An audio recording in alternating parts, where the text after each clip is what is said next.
And welcome, everybody. We are glad to have you on this Tuesday morning, afternoon. And for some of you, it's exactly noon right now. We are really glad you're here. And some of you, you're actually watching live. You're watching the playback a little bit later. And I think you're going to enjoy the conversation. For those who are here live, I think it's a great opportunity to be here because of who is speaking to us today and the topic on which he's going to be speaking. Mark Moore, friend of mine, been part of the network for a while now, is going to be talking about evangelism and how to pay off your facility through evangelism. Well, these are two conversations that are important to every ministry leader. Sharing the gospel of Jesus Christ to the point of actually seeing people converted to Christ through the understanding of the gospel. So evangelism, but evangelism that leads somebody through the pearly gates into the presence of Christ one day, ultimately, we'll see ultimate salvation, can actually begin to have a positive effect temporarily within your own local church context. We know this, of course. And as we disciple and train individuals, bringing them to a place of self-sacrificial giving. But Mark has a great presentation as it relates specifically to how your church can utilize the idea of evangelism that funds the new facility that you plan on utilizing. And it's a little out of the box, which is exactly where the Idea Network falls. It's a little bit interesting, and it's definitely a trend that I'm seeing in a lot of different conservative evangelical circles. So I don't want to give away too much of what Mark's going to be sharing, but I know it's going to be powerful, fascinating, and interesting. But before we go any further today, and make sure you mark down your questions because I do think it's going to be practical for you. Before we go any further, I'm going to shoot it over to my partner, Jason, and Jason's going to take our conversation just a bit farther, and then we'll open up in a word of prayer. All right, guys. Yeah, we're glad to have you with us today. We've got an exciting next couple of weeks for roundtable speakers. I don't want to take anything away from Mark's. We're going to talk about that at the end of the session. But before we go any further, two quick things. One is if you could add your name and your church in the chat, that helps us to kind of keep track of who's attending these meetings, where you're coming from. And then after this, we're going to have Mark start his talk for us today. I want to ask Nick Carnes to open us up, if you would, Nick, in a word of prayer. Just unmute yourself there. Open us up in a word of prayer and ask God to bless our time together today. Absolutely. God, we thank you for this day. We thank you for this opportunity we have to gather together to learn from one another, to learn how we can not only be more active in evangelism, but how you use that to help us pay for facilities and other resources and tools that we need to continue to reach our community. So we commit this time to you, as your word says, so that we might have success. And we just ask that you would guide our thoughts and our minds during this time so that you might be glorified. So in Jesus' name I pray. Amen. Amen. Amen. All right. Mark Moore is the pastor of Belmont Bible Church. It's in the suburbs of Chicago. And Mark, you've been there for about 15 years now. And so we're excited to have you with us on the virtual roundtable today. For those of you listening in, go ahead and take notes. If you have any questions about something Mark says while he's speaking, feel free to ask that at the end of the talk. But Mark, we're going to remove all the other spotlights and turn it over to you. Thanks for being with us today. Well, thanks for having me. I appreciate it. And hello, everyone. Good to be with you today. So real quickly, I just want to set up a little bit of our backstory, just to kind of clarify what this is and what it isn't. We are in the southwest suburbs of Chicago. It's a heavily populated area. And our church building that we had was about 5,000 square feet of usable space. And that usable, I put in quotations. We did the best we could with it. And we had 2 toilets functioning in the building, no handicap access. And so over the years, God was faithful through evangelism and discipleship. Our church grew. And so we were running multiple services, but that's not because we were setting any records. We were running multiple services because 100 people in the building was absolutely packed. So we tried everything over the years. We tried renting, we tried buying, we tried merging, everything short of stealing. but nothing panned out. God kept closing those doors, and so we didn't know if this is something we were supposed to be doing or if we were supposed to be content where we were. We were content, but our facility was clearly holding back further ministry of the gospel. And so that's kind of the background. This is not a build it and they will come, although we have seen growth in the church since we built the new facility. But there was a need here. There's a population here. And so this may not work in every region, and it may not fit everyone's leading that they feel God would lead in their church, but it has worked for us. And we're actually the third church in the Midwest that has done this this model, and it's gone very well for all three. There's a fourth church over in Ohio. A good friend of mine pastors there. He has started a preschool as well in the facility he was already in. So it may work where you don't need a new facility. Maybe your facilities are more than workable with what you have right now. But so what we did was in our area, we have all these people that are taking their kids to preschool and they're paying for it. And so we went out and we checked every preschool in our area, private, public, part of a church, part of just a small business, part of a franchise. And we got pricing and we got options. And so we saw what the market would bear. And so we would do VBS in the summertime, do a week of VBS, sometimes 2 weeks of VBS. And we'd see evangelism from that. We'd see some families coming back. But that was really, that was it. That's about all we could do in that area. We'd offer Awana, things like that for youth. But what we're finding in our area is a couple things. One, it's getting so hard to reach the younger generation, the Gen Z or you know your high schoolers in the community. They've been taught that there's nothing wrong other than to say that there is something wrong. And so everyone's so jaded. They don't believe the Bible. They don't trust what they would deem as religion. And so we saw that parents are doing preschool. They're paying for it no matter what.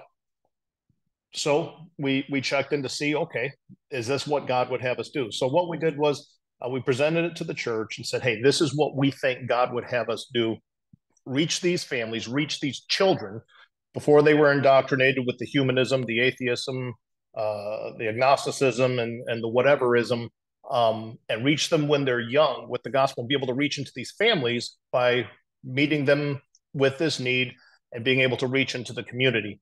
And so it took a pretty big commitment from our church. Our church was on board and they realized the commitment that we didn't want to be a jack of all trades, master of none. So for the immediate, this is going to be our main contact point to the community, our main ministry and mode of evangelism and outreach. And so we started down that road. When you're doing a building project, so the preschool was to fund the building project. It's an evangelism, it's a ministry model, but to the banks, it's a business model. And here's why. I don't know if any of you ever talked to a bank about getting a loan. The banks have very strict rules for loaning to churches and very strict rules for loaning to churches to build church buildings. But they have a different set of requirements to finance a preschool, which is a small business. And so the first bank that we approached, we were approved and they partnered with us. And so it was not difficult getting financing. With our research, we took to them what we have in the area, the supply, the demand, what we were looking to do. We were able to take them to some of the other churches in the Midwest who have done this and let the bankers see those ministries up and running. And so securing financing was not difficult for us at all. But that's what we thought. Let's reach these kids, let's reach these families through the children and through this need. So we started this planning back in probably 2017, 2018. We had secured a partner in our bank, and we began our 3-year capital campaign in, I believe it was June of 2019, which, yes, was 9 months before COVID hit and everything shut down, including, in-person meetings in our area for at least a couple months. We weren't meeting together. I say that to say this: whenever you're doing a plan for a budget, a new ministry, a building project, you really want to have margin built into your calculations. You don't want to predict too rosy of an outcome, and then things fall short of that. So you want to kind of almost be biased against yourself when you're figuring your numbers, when you're figuring what it's going to take. And so I'll tell you this. The numbers that were skewed against us. We did our capital campaign through COVID. It started 9 months before COVID, ran for 3 years. We did our building. We started construction in June of 2021, and we completed that. That was the tear down of the old facility, was in June. Then we built the new facility. We completed that at the end of August of this last year, 2022. So our building project ran through the worst inflation and supply chain issues of, I was going to say the last 50 years, but unfortunately, that's pretty much my lifetime at my age now. And so we were still able to do it, is my point. And so what I'm sharing with you is not if things work out perfectly. Obviously, we all have faith. We all know we serve a great God. And if God's in something, God will provide, He will lead, He'll stretch your faith. But He also expects us to be on top of business and planning. And if you're going to secure financing, you got to have all that work done as well. But I just tell you that to tell you this is something that you don't. I did not have a background in construction. I'm the last guy you would ever ask to do something like this. But God asked and God directed, and we followed, and He's been faithful. So securing the loan, it's not a difficult thing to do, because what we look at as a ministry model of evangelism, the banks, they recognize that, but they're business and they're in there to make their money and make their profit. They see it as a business model. So how it's going so far in the first year, our preschool runs September through May. It mirrors the school year. And then we're going to be running a summer camp June, July, and August. So we have year-round evangelism and VBS running now. And the ministry itself is funding the facility. As I mentioned, we have 5,000 usable-ish square feet in the old building. It looked, if you ever were blessed as a child to watch Little House on the Prairie, or cursed to watch that, it looked like the Little House on the Prairie church is what it looked like. And so we built a 32,000 square foot facility, state-of-the-art facility, designed with church in mind, but also running the preschool ministry, and meaning parents aren't having to come in and lead their children down several cinder block hallways and dark, danky stairwells to the church basement and drop them off with people they don't know. Everything is state-of-the-art. It's warm, welcoming. We have good security. We have everything that you would want in a modern facility. We have, and it is built in mind for parents to feel safe to bring their children. And so we are in the first year. We had projections of hoping to not be too far in the red. We had cash reserve to grow the enrollment the first school year. And right now we are already ahead of projections. We're operating in the black. We just passed a new budget for our new fiscal year. And so I believe we have about 50 students enrolled in the preschool right now. We did our pricing middle of the road. Where we're at here in Chicago, it could be like this in your area. It depends on where you're at. If you don't charge enough for something, people are going to look at it as like the dollar store of preschools, and you're not going to get people in your area. Possibly, we wouldn't get people in our area if we were dirt cheap because we wanted to be givers in the name of Christ.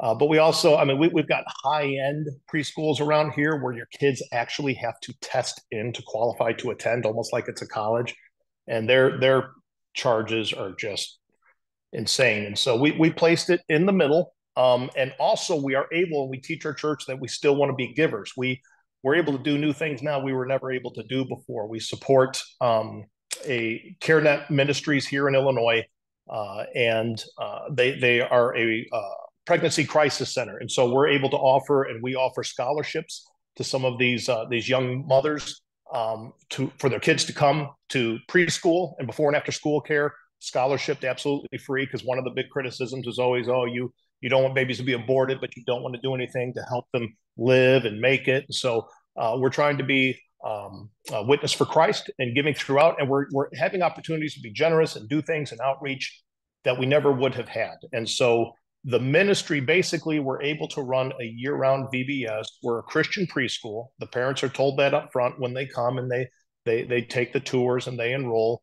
that we're a Christian preschool, that is a ministry of our church, Belmont Bible Church. And so these kids are getting the gospel. As I mentioned, we're in the black, so praise God for that. You got to walk by faith, but he's been more than faithful. 50 new families that we have reached to and contact in the community that we never would have had without this. We did a Christmas program that we had the preschoolers sing in the Christmas program as part of their preschool education. And this is right after we opened. And so we maybe, I think, had 25 kids at that point. And we had like 150 visitors that Sunday that all came out to hear their preschool kids, the grandparents, the aunts and uncles. And we gospel bombed everybody because it's a church service. And so just opportunity after opportunity to be able to evangelize. And again, the key is we have people in our community here who are not Christian. They don't have a faith background, that are in our area, as socially liberal as our area is. There's people that are not of a church background. They're getting really worried about the public education system, the indoctrination that's going on, the social engineering. And so this is a time that I feel like God he put us where he wanted us in the right moment to meet a need. It's dark. If it weren't for the fact that I was pastoring Belmont Bible Church, called to be here of God, there's no way I'd still be in Illinois. I'd be so out of here. But it can be dark. It can be discouraging. But we're also on the front lines, I believe, of in a lot of ways a hostile mission field. But there's, like I said, there's a hunger here. There's people that are not even of a Christian background that are looking for an alternative because they're worried about what's going on, and they're searching in a way that maybe they wouldn't be searching if things weren't so dark spiritually right now. We just did an Easter egg hunt over Easter weekend that we used to do on the same property with outside the old building that we would be ecstatic if we had 150 people show up to. We just did this one and we had over 1,200 people show up. We panicked and ran on some emergency candy runs. We were able to do polling with our local county. That we were a voting station, and we've had some people come out to church just from coming out and voting in the building. Things that we never would have been able to do with the old facility. But the main thing is we're getting opportunity now to do ministry that we wouldn't have been able to do before, but we're not sacrificing what we believe we've been called to, and that is evangelism to these families, meeting a need, serving the community with these children while they're young. And they're so sweet. They're so innocent at this age. And so it's just been a great opportunity. We've been very thankful for it. I think I've gone about 15 minutes, which I should probably stop now so that I don't wind up being that guy that goes 25 minutes when they said don't go more than 18. But there's more information. There's more detail. As I said, this is not something that is going to work the same in every area. It depends on what the market bears, depends on the church, what the church needs. I can tell you our church has been behind this. Our people are on mission. This is staffed with people from our church. And my wife is the preschool director. So we as a family feel burdened, and not every pastor and his wife feel that is God's calling for them. That's understandable. But we are on mission. We have that unity of the Spirit, and it's just been a great thing for us. And I'm telling you, if God can have me lead it, there's not many people that can't lead it. So that's where we're at, and that's what we have. Awesome. Thanks, Mark. I'm going to go switch over to gallery view so that we can all see each other. One of the things that I noticed about Mark in that, and he said this a couple of times, is just his humility in saying, if I can do this, anybody can do it. So Mark, I appreciate the talk today. I appreciate your spirit with that. Let's open it up to Q&A. Before we talk about maybe questions of how this could fit into your local context, are there any questions specifically for Mark about the process he went through, or maybe something you're thinking through to do with your ministry? Let's just open it up, first of all, to just some generic Q&A on Mark's topic. Does anybody want to start? Anybody have a lingering question they want to get to before Yeah, Tony, go ahead. Hey, I got on a little late, so this might have been said already. Is the facility used for church and for the daycare? Does it overlap?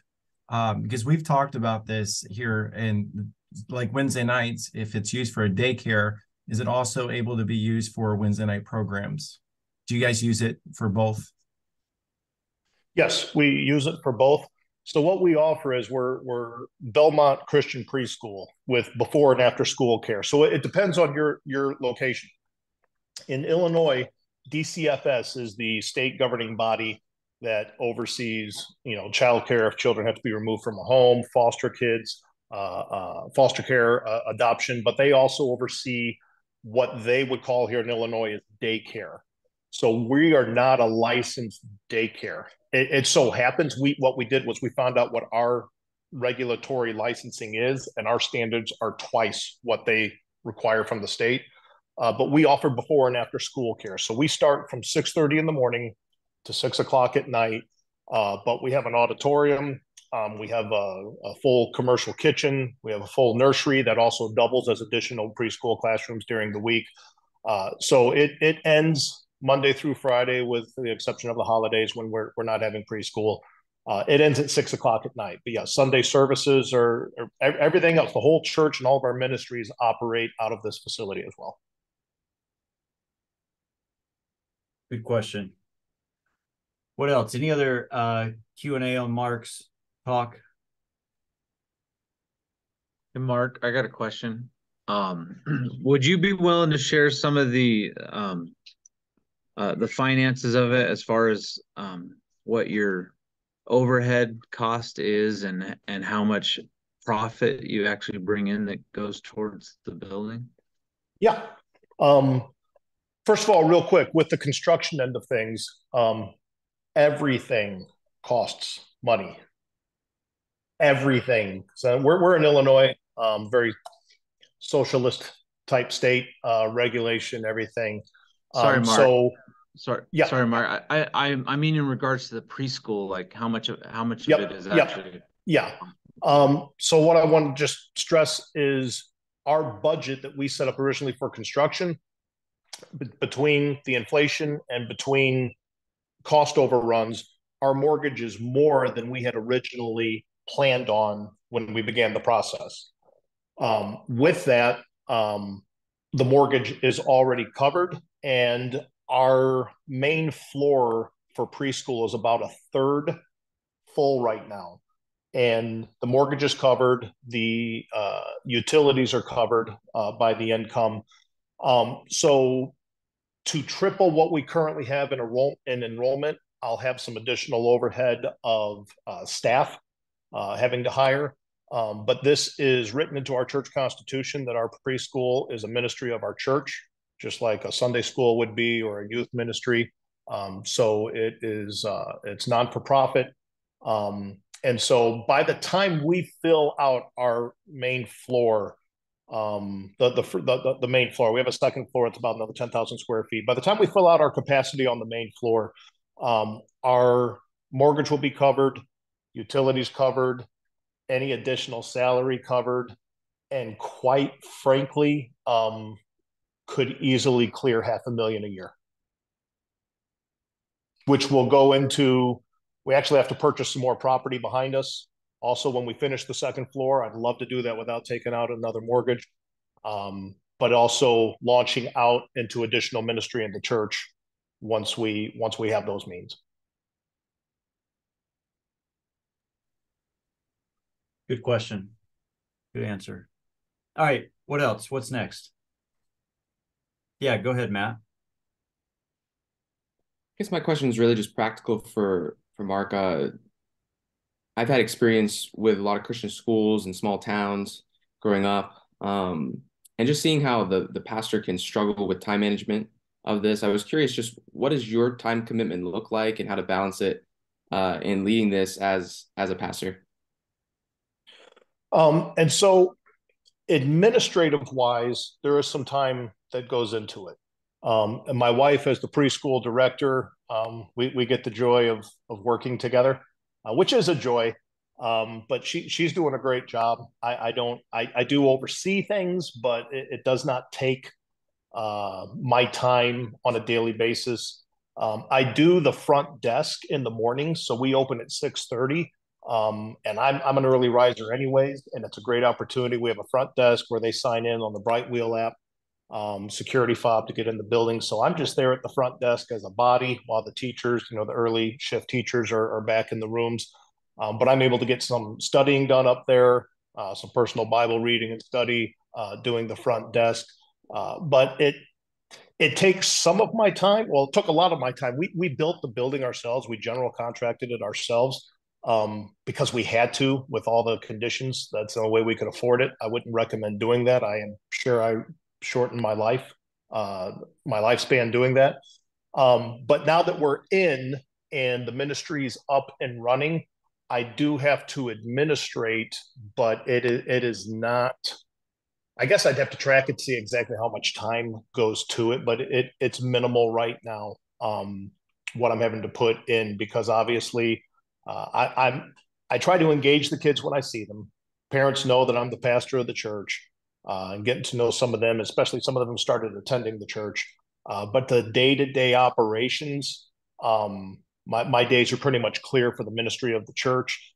The way it works for me and my wife is usually it's evening. She and I are able to talk and go over some of the things that need to be done administratively and protocols and challenges as they arise.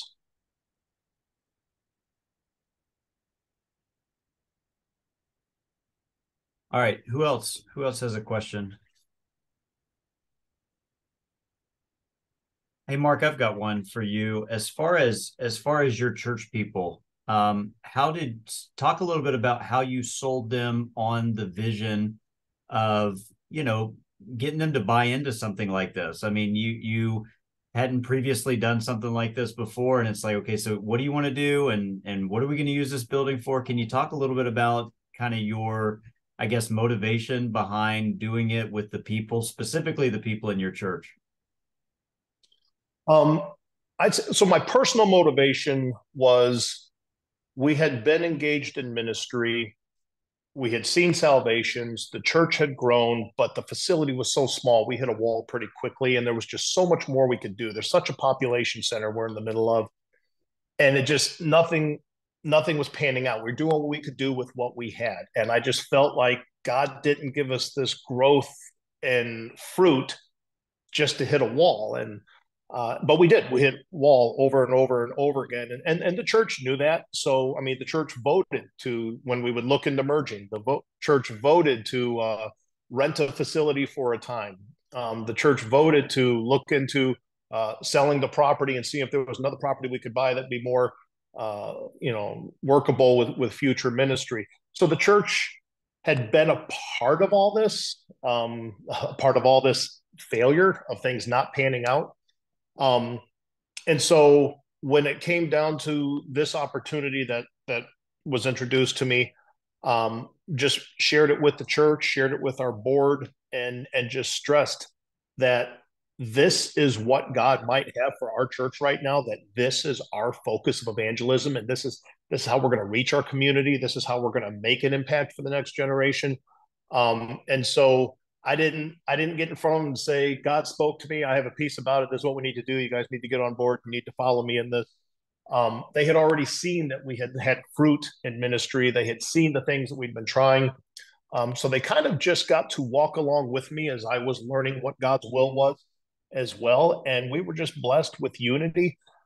We had a few people. When you start a capital campaign, there's some people that's all it takes. They decide that you're not for them because it's kind of time to, it's hard to fly under the radar when everybody's getting excited and making commitments.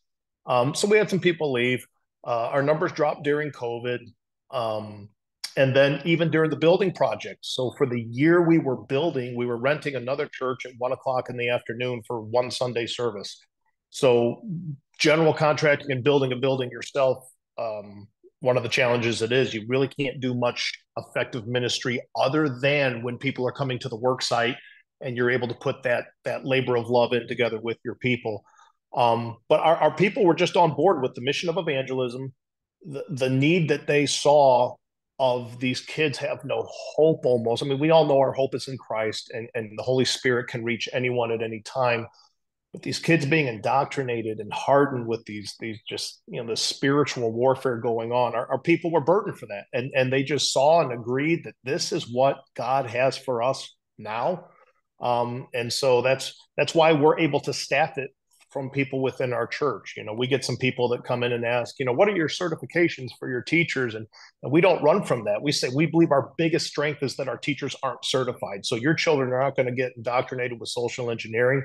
These are people that belong to our church. We know them. They've had their background checks, but we know them personally, and they are on board with the mission of creating a safe environment for your children to get the best advantage they can to begin their education as they move on past preschool.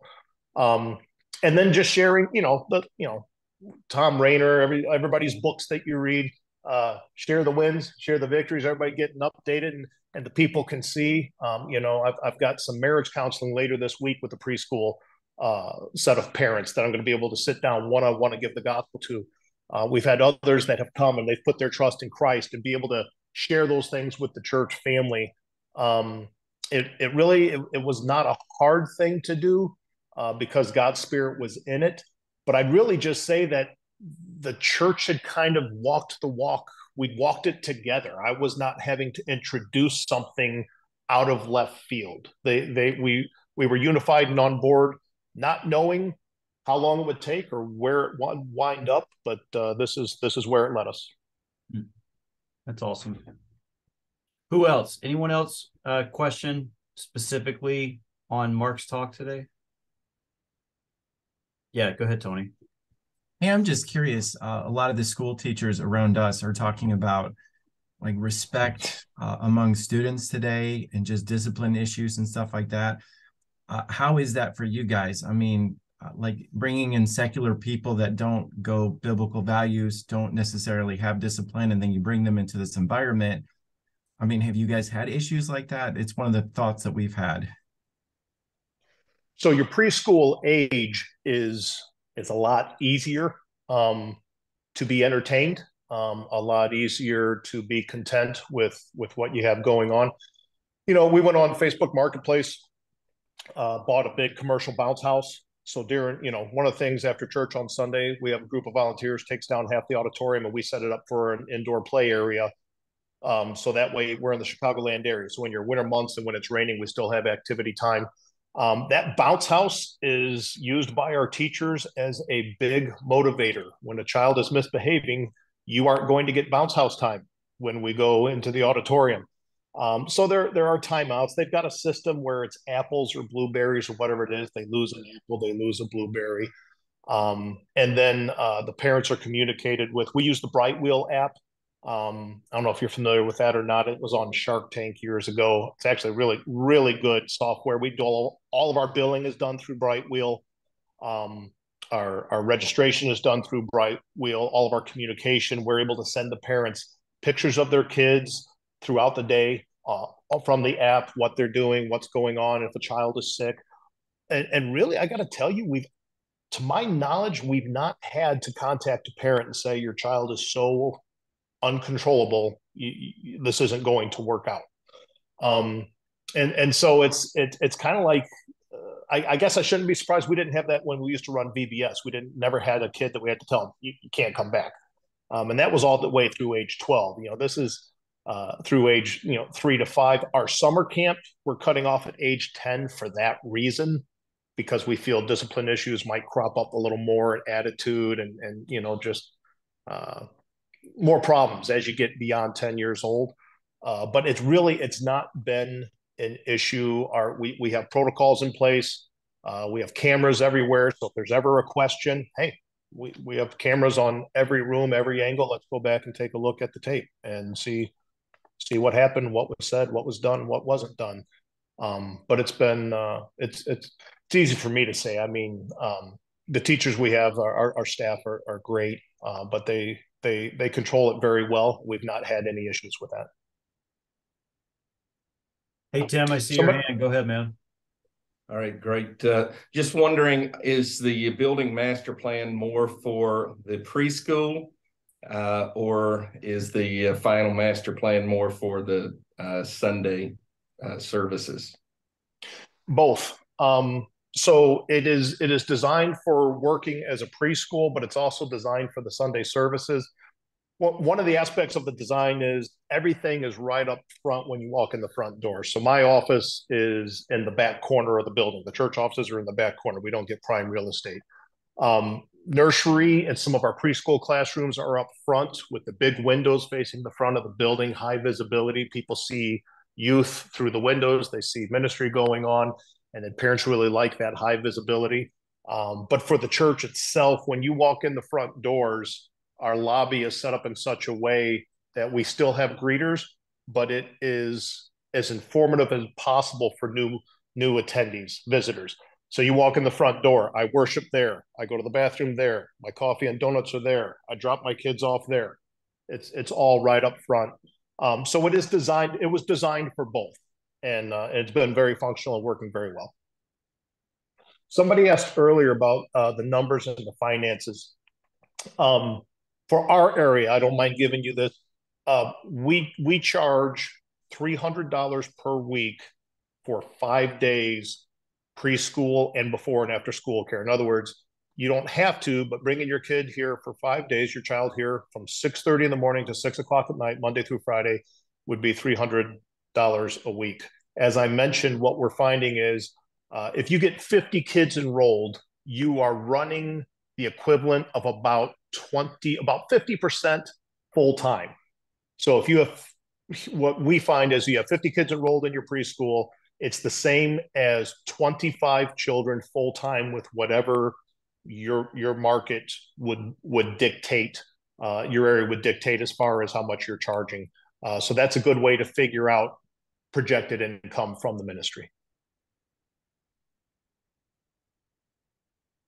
Okay, who's next? Another question? All right, what other ideas do you guys have about something along these lines in your local context? Things that you've done, maybe that may not would work as well in the suburbs of Chicago, but they've worked in your demographic for something along these lines. Any ideas of things that you guys have found to be helpful in the past?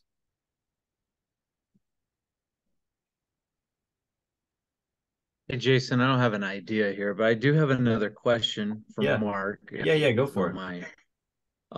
So my wife worked as a preschool teacher at another preschool in our valley that was run by a church, and the church was really doing it to sustain them, and also they're trying to bring in young families, but that church in particular is just really struggling in that area.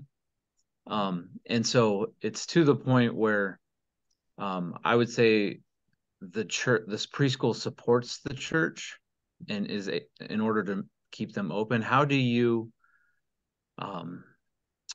is it that you're able to reach into the families apart from the fact that just having their kids there attend there? Is there some things that you're doing intentionally to reach into those preschool families in order to get them to be part of your church, to get someone to come to Christ? Okay. Couple things that we do is it seems small, but engaging the parents from the time they come in to drop their children off to the time they leave. And what I mean by that is we're not pestering them, but like when I do that front desk, I think, I guess here's how we look at it. Disney, right? They think of how to treat somebody from the moment they walk on the property to the time they leave. And so we put forth extra effort to engage these parents, get to know them by name, shoot the breeze with them a little bit. I talk about things that with parents in the morning at the front desk for a few minutes that I don't care about at all.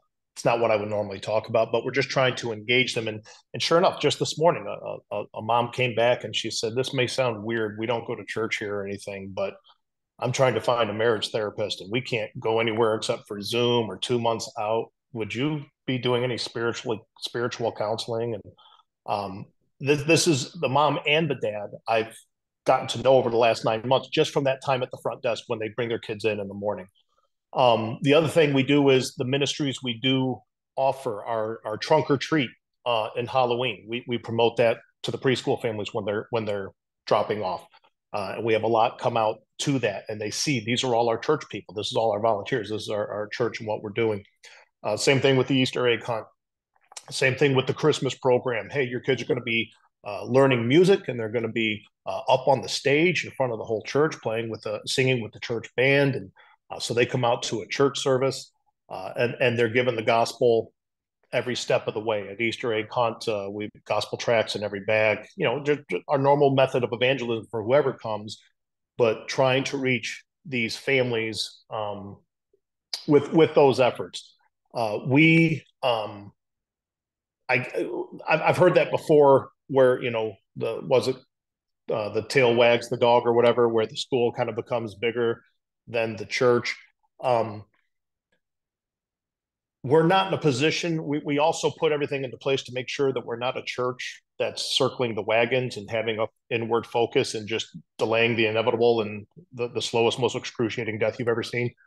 And so even if the school is bringing in more than the giving of the church, we feel if our church is doing church right and is outward focused and is vibrant, I'm not too worried if the balance sheet at the end of the fiscal year says the school brought in this much and the giving from the church was this much, as long as our church, because this is part of our church, and our church is not just circling the wagons and outsourcing to that ministry the responsibilities of evangelism and the Great Commission and discipleship. Hey, Mark, here's a question. Let's say, I know there's a lot of hoops to jump through with something like this, a project of this magnitude. So let's say hypothetically, I want to start something like this in my area. I see the benefits of it, not just for the building, but also for the outreach and the community, for the church. It's mutually beneficial. Where would I even begin? Where would you recommend someone to begin the process of wanting to do something like what you've done? So if you have a facility like ours was never going to work for this. No one's going to drop your kid in our area. Nobody's going to drop your kids off in the building we had for preschool. So you may have a facility where you can start a ministry like this and do it well to a certain size with the facility you have. If you're in that position, I would say find every preschool or daycare, depending on what your state laws are, in your driving area, and go on their website, find what they offer. If they have their rates there, find out what their rates are. We had a woman in our church that had a baby that was going to look at preschools anyways. And so I was like, hey, would you mind sharing your information? And she was very organized. I got this huge spreadsheet from her, which was golden because that's what we took to our bank back in the day. If you're starting from the beginning of trying to have a plan that, hey, I want to have a new facility for this, while you're doing that research for the preschool, before you even do that, obviously make sure it's God's will for your church. You pray about it, you bathe it in prayer, and make sure God is leading that direction. Share that burden with your church. I guess if you can effectively, in hindsight, I was probably able to do this, not because I can write a book on it or I'm an expert, or far from it, but I guess I was able to just share it more as a burden than a desire and an idea and an agenda on my part. So you get the church on board, and let them know what we're in for. Let them know this is going to stretch our faith. This is going to be something that requires us to sacrifice, requires us to get way out of our comfort zone. But it's going to be a huge reward spiritually, and you wouldn't even recognize our church spiritually. We weren't bad spiritually before, but we've seen so much growth in ourselves and in our people, and our officers and our volunteers. The business side of things, you go to a bank, you have your ducks in a row. You say, hey, here's our population zone. Here's the churches that have done it. And that's what I did with the churches that had already done this. I said, here's where they were after year one. Here's where they were after year two. Here's where they were after year three. And you have all your numbers, all your ducks in a row. If you can secure financing, if you can at all avoid building it yourself, I would highly recommend avoiding that. Now that I know how to do it, I'm probably going to wind up doing it again, even though I hope I never do. But we're going to need a gymnasium at some point, and I'd love it for it to be the next guy when I'm retired and old and crankier than I am now. But if you can avoid it, but that's the only way we could afford it.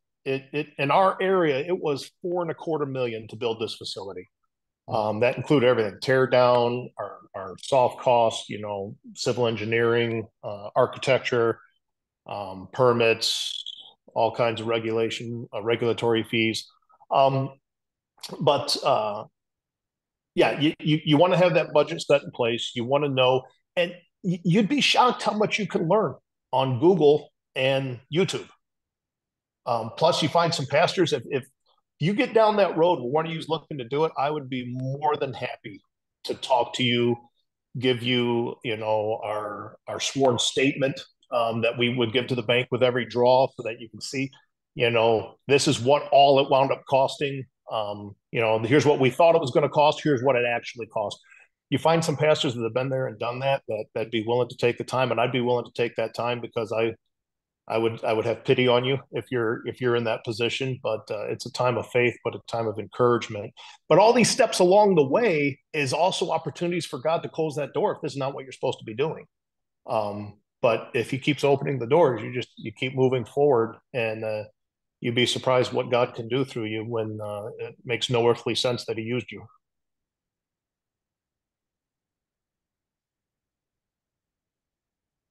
All right. Anyone else? Another question?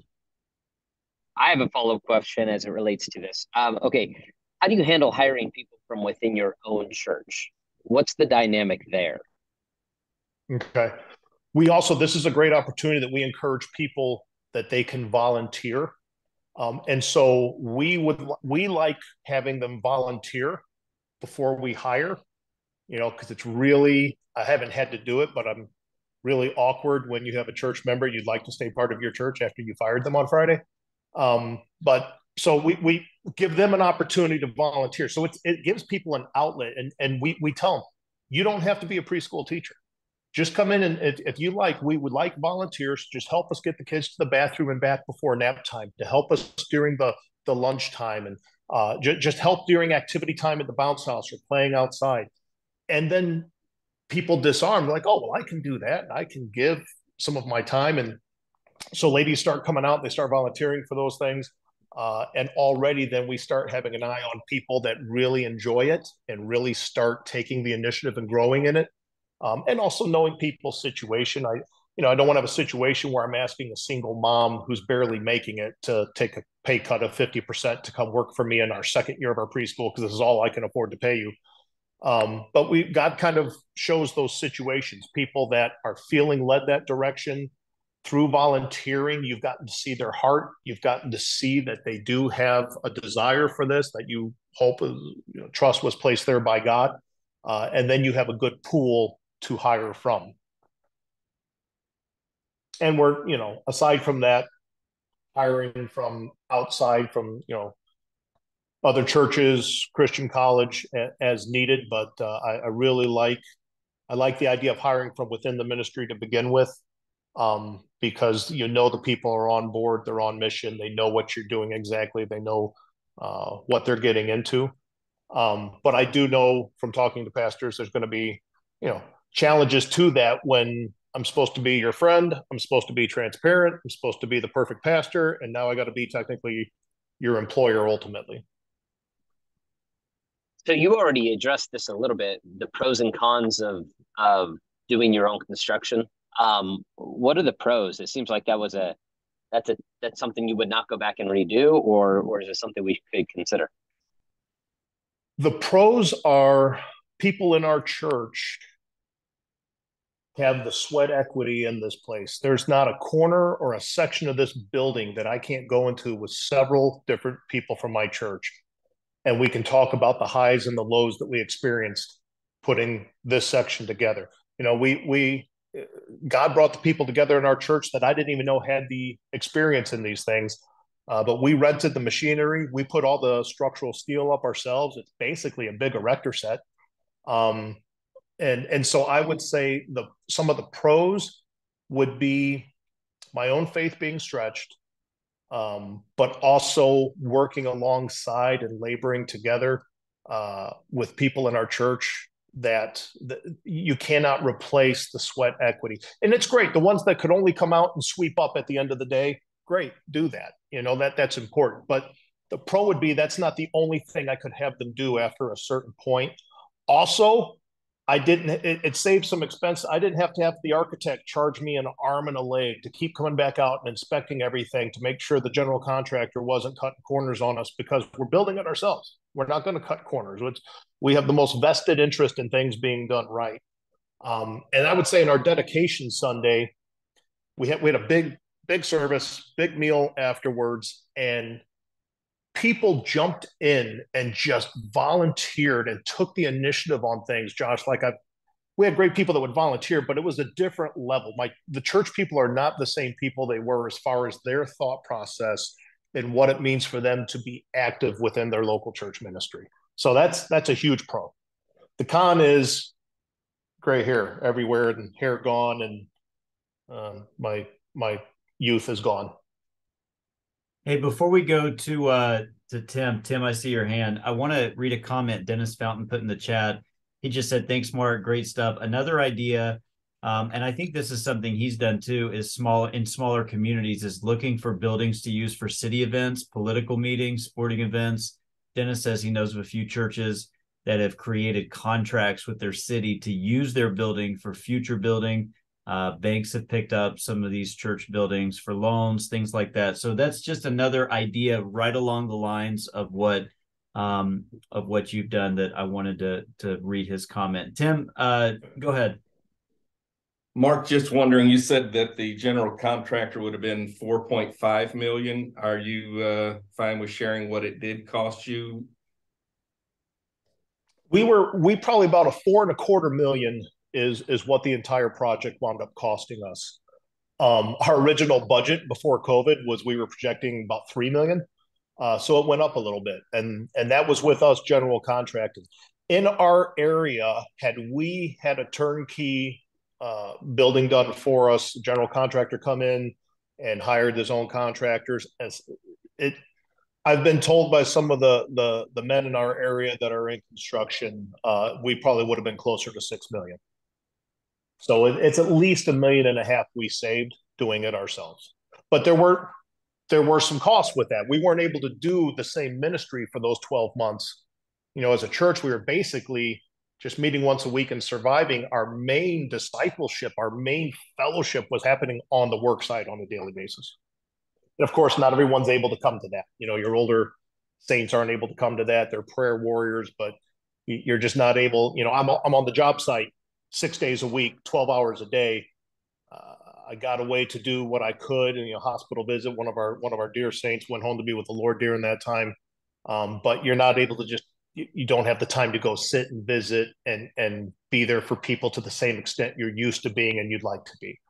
But that's another thing I prepared the church for. This is a season. We're going to get through this season, and then we're going to be able to step back out in ministry with each other and reaching in evangelism. All right, we're coming up against time. Any other lingering questions you guys have had? All right, we'll close it there. Mark, thank you so much for your time today, for investing in us. And one of the things Mark said is if you decide to go through with something like this and he can be a help, Mark, if you want to put your cell number or email address, contact info in the chat for any of you guys that would avail yourself to that, make sure that you keep this contact info. You want to have a good resource of somebody that's been there when you go through something like that. Mark, thanks again for your time today. I appreciate you sharing with us. Oh, it's a pleasure to be here. Thank you, guys. All right, let me go over a couple quick things. I want to hit the next 3 weeks of speakers. We have got 2 Rainers and a Sams coming up in the next 3 weeks. Tom Rayner is next week, May 2nd. May 9th is Brian Sams. And then Sam Rayner is May 16th. So the next 3 weeks will really be some good stuff. Let me read some of these topics these guys are covering. Tom Rayner is attendance trends that most church leaders are not seeing. I think that's going to be a really interesting conversation. Brian Sams, I think I shared this last week, 10 tips to have an immediate positive effect on your sermons. If you've ever heard Brian preach, I'm interested to hear what his tips are. And then Sam Rayner, this is a long title, but it's going to be a great conversation. I'm here in North Carolina, and Sam is doing a revitalization conference that I was at this morning, so I got to see him for a bit. But his topic on May 16th is the break-even dilemma, why your church has to replace a third of attendance to stay even each year, and then how to grow anyway in spite of that. So those are going to be 3 really good conversations. Really looking forward to those and hope to see all of you guys here over the next couple of weeks or so. Josh, you got anything you want to add before we close? Nope, just great conversation. If anybody's watching this on playback later and wants to talk or has any questions for me directly, just give me a call or Facebook me. Private message me. Looking forward to hearing from you. Looking forward also after Sam, I think it's May 23rd. We have a special roundtable we're going to invite the broader network to, and want to encourage you to be a part of that. It's going to be a fun, interesting testimonial type of a roundtable. So I think you're going to make sure you mark your calendars for that one. Thanks, guys. Looking forward to seeing you next week. Bye, guys. Thanks, Mark. Thank you.